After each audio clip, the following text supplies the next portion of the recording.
இன்றைக்கி வந்து பார்த்திங்கன்னா ரொம்ப ஹெல்தியான ப்ரோட்டீன் இட்லி தான் நம்ம வந்து பார்க்க போகிறோம். இது வந்து பார்த்திங்கன்னா ராகி இட்லி. ஐரன் கண்டென்ட் வந்து ரொம்ப அதிகமாக இருக்கும் அண்ட் கால்சியம் இருக்கும்.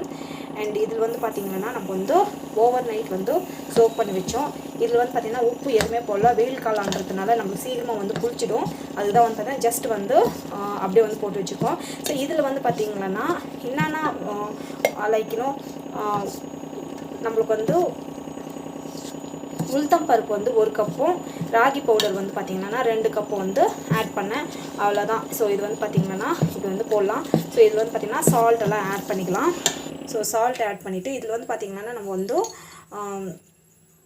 நான் வந்து தோசை போடுறதுக்கான எப்போவுமே நார்மல் தோசைக்கு கூட நான் வந்து பார்த்திங்கன்னா யூஸ்வலாக வந்து நம்ம வந்து இட்லி சோடா வந்து ஆட் பண்ண மாட்டேன்.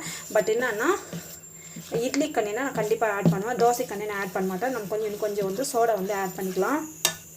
ஸோ இட்லி சோடா வந்து ஆட் பண்ணிட்டோம். ஆட் பண்ணிவிட்டு நம்ம வந்து பார்த்திங்கன்னா இதுவும் வந்து கலக்கிட்டுக்கலாம்.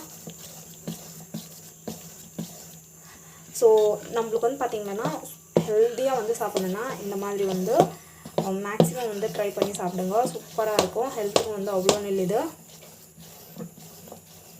நல்லா வந்து மிக்ஸ் பண்ணிட்டோம். மிக்ஸ் பண்ணி வச்சுட்டோம். வந்து பார்த்திங்கன்னா ஸோ நான் வந்து இது வந்து பார்த்திங்கன்னா இந்த கன்சிஸ்டன்சியில் வந்து இருக்கணும் மாவு. ஸோ ரொம்ப கெட்டியாக இருந்தாலும் நல்லா இருக்காது, ரொம்ப லிக்விடாக இருந்தாலும் ஒரு மாதிரியாக இருக்கும். இந்த கன்சிஸ்டன்சியில் வந்து இருக்கணும் மாவு. ஸோ அப்போ தான் வந்து பார்த்திங்கன்னா பர்ஃபெக்டான இட்லி டோவோ. இதுக்கு எல்லாம் நார்மல் இட்லி டோவு கூட இது மாதிரி தான் செய்யணும்.